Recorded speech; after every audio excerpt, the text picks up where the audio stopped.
क्या आपने कभी वो कहावत सुनी है, जितने चादर हो उतने ही पैर पसारने चाहिए। तो इस दुनिया में ऐसे बहुत सारे लोग हैं जो इस कहावत को फॉलो ही नहीं करते। तो आज हम एक ऐसी ही कंपनी के बारे में बात करने वाले हैं जिन्होंने अपनी चादर से भी ज्यादा पैर पसार लिए हैं और इतना सारा डेट लेके बैठ गए हैं कि आज बैंकरप्सी की कगार पे है।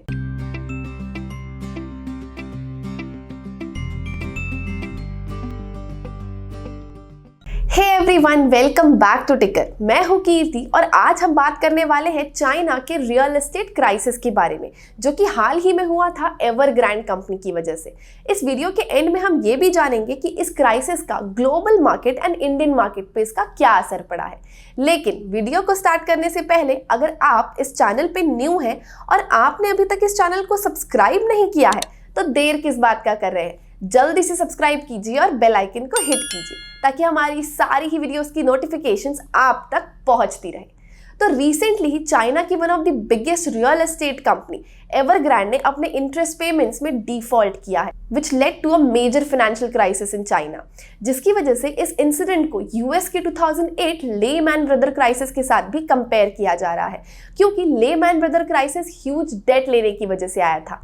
अगर आप 2008 मार्केट क्रैश के बारे में और डिटेल जानना चाहते हैं तो आप हमारी ये वीडियो देख सकते हैं। वहीं दूसरी तरफ एवरग्रांड क्राइसिस का भी मेजर रीजन उनका डेट है। इस कंपनी के ऊपर एक बहुत बड़ा लिक्विडिटी क्रंच आ चुका है जो कि ऑलमोस्ट $300 बिलियन का है, एंड तब से इस कंपनी के शेयर प्राइसेस भी 80% से भी ज्यादा सर्ज हो चुके हैं। और पास्ट रिकॉर्ड्स को देखते हुए ये बहुत डेफिनेट लग रहा है कि आने वाले टाइम में भी एवरग्रांड अपने इंटरेस्ट पेमेंट्स में डिफॉल्ट करने वाली है।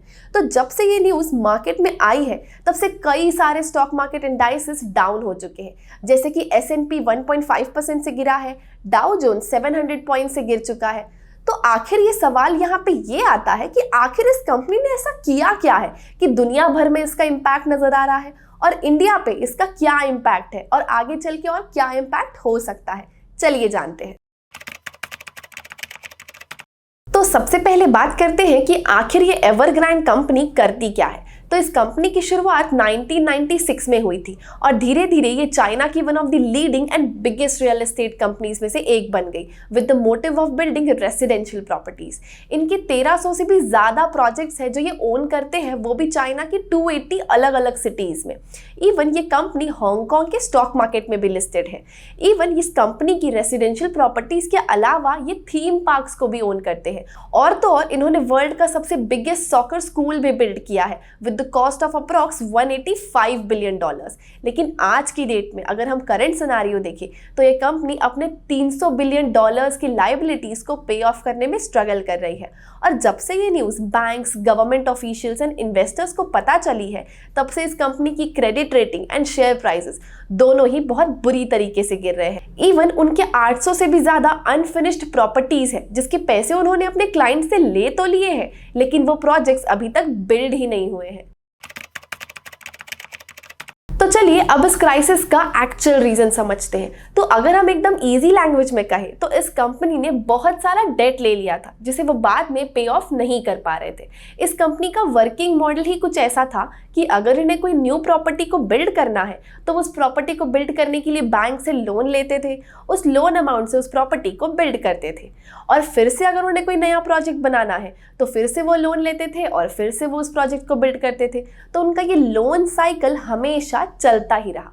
बट इस बीच चाइनीज गवर्नमेंट ने कई बार बैंक्स और नॉन फाइनेंशियल इंस्टीट्यूशंस को वार्न किया कि वो उन कंपनीज को लोन देना बंद कर दे जो ऑलरेडी बहुत सारे डेट में फंसी हुई है।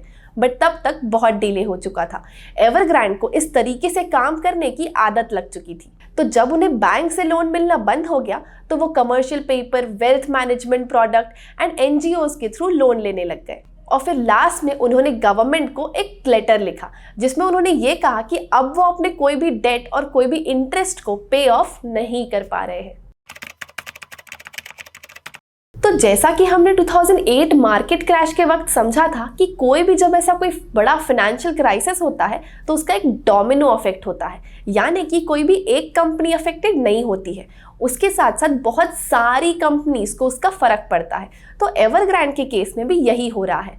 अभी तक तो सिर्फ मार्केट में न्यूज़ ये आ रही है कि एवरग्रांड बैंकरप्ट हो सकती है, लेकिन वो सारे ही banks and non financial institutes जिन्होंने इस कंपनी को लोन दिया था, अगर उन्हें अपना लोन अमाउंट वापस नहीं मिला तो वो कंपनीज भी बैंकरप्सी के कगार पर आ सकती है, क्योंकि इन्होंने almost 128 banks and 121 non financial banks से लोन लिया हुआ था एंड इनका डेट चाइना के जीडीपी के ऑलमोस्ट 2% के बराबर है। तो इतने बड़े लोन को पे ऑफ कर पाना इज नियर टू इम्पॉसिबल। तो हो सकता है कि हमें वही डोमिनो इफेक्ट यहाँ भी देखने को मिले।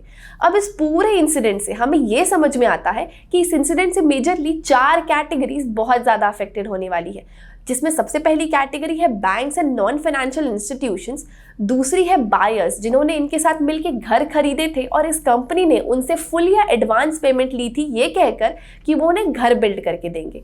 तीसरे आते हैं इनके सप्लायर्स जिन्होंने इन्हें रॉ मटेरियल सप्लाई किया था। फोर्थ आते हैं, लेकिन सबसे इंपॉर्टेंट है, इन्वेस्टर्स जिन्होंने इस कंपनी में इन्वेस्ट किया था। जैसा कि हमने पहले डिस्कस किया था कि एवरग्रांड बैंकरप्सी की न्यूज़ जब से मंडे को मार्केट में आई है तब से बहुत सारे ग्लोबल इंडाइसेस पे इसका फर्क पड़ा था। इवन हमने ये भी डिस्कस किया था कि इस क्राइसिस को यूएस के 2008 मार्केट क्राइसिस के साथ भी कंपेयर किया जा रहा है, बट अकॉर्डिंग टू मी मुझे ऐसा नहीं लगता कि ये इतना बड़ा क्राइसिस है जितना बड़ा क्राइसिस यूएस में आया था। ऑल्दो इसका इम्पैक्ट चाइना पे बहुत ज़्यादा पड़ने वाला है, बट ग्लोबली इतना ज़्यादा अफेक्ट नहीं होने वाला है। इसका मेजर रीज़न ये भी हो सकता है कि क्योंकि 2008 के टाइम पे यूएस की इकोनॉमी बहुत सारी अदर कंट्रीज के साथ इंटरलिंक्ड थी, बट वही चाइना की इकोनॉमी इतनी ज़्यादा कंट्रीज के साथ एक्सपोजर नहीं रखती है। और अगर बात करें इंडिया की, तो इंडिया के कमोडिटी सेक्टर पे थोड़ा बहुत इम्पैक्ट आ सकता है, जैसे कि मेटल एंड स्टील वगैरह, क्योंकि इसका एक मेजॉरिटी ऑफ पोर्शन चाइना में एक्सपोर्ट किया जाता है।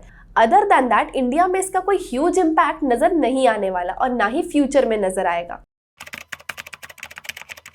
अब इस वीडियो को यहाँ खत्म करने से पहले चलिए जान लेते हैं कि एज एन इन्वेस्टर हमने इस इवेंट से क्या सीखा। तो मोस्ट प्रोबेबली यहाँ पे 1-2 चीज़ें देखने लायक है, जिसमें सबसे पहला ये है कि अगर एवरग्रांड के इन्वेस्टर्स इन्वेस्ट करने से पहले ये देख लेते कि उस कंपनी का रेवेन्यू मॉडल क्या है, तो शायद वो इसमें इन्वेस्ट नहीं करते, क्योंकि इनका कोई एग्जैक्ट रेवेन्यू मॉडल था ही नहीं। ये कंपनी न्यू प्रोजेक्ट्स को बिल्ड करने के लिए हमेशा लोन लेती है और फिर उस प्रोजेक्ट को बिल्ड करती है, और फिर बिल्ड करने के बाद उन बिल्डिंग्स को बहुत कम रेट पे जल्दी सेल ऑफ भी कर देती है, ताकि जल्दी से उनके पास कैश जनरेट हो जाए और वो उस कैश को एक नए प्रोजेक्ट में लगा दे। इवन इनके लिए रेवेन्यू जनरेशन इंपॉर्टेंट था ही नहीं, इंपॉर्टेंट इनके लिए ये था कि नंबर ऑफ बिल्डिंग्स को बढ़ाए एंड अपने कंपनी को एक्सपैंड करे। लेकिन कंपनी एक्सपेंशन तभी पॉसिबल है जब कंपनी के पास थोड़ा कैश रिजर्व हो। सेकेंड इंपॉर्टेंट चीज इस कंपनी में देखने लायक ये है कि जब भी हम किसी कंपनी में इन्वेस्ट करते हैं तो हमें मैनेजमेंट डिसीजन को बहुत क्लोजली वॉच करना चाहिए, क्योंकि अगर मैनेजमेंट ये चाह रहा है कि वो डेट ले लेकर कंपनी को आगे बढ़ाए तो ये स्ट्रैटेजी लॉन्ग रन में कभी काम नहीं आ सकती है। तो जब भी हम किसी कंपनी में इन्वेस्ट करने जाएंगे तो उसके मैनेजमेंट डिसीजंस को बहुत क्लोजली वॉच करना बहुत ज़रूरी है। आई होप आपको आज की हमारी ये वीडियो अच्छी लगी होगी। अगर हाँ तो इस वीडियो को लाइक ज़रूर कीजिएगा और हाँ अपने फ्रेंड्स एंड फैमिली के साथ शेयर करना ना भूलिएगा। Thank you.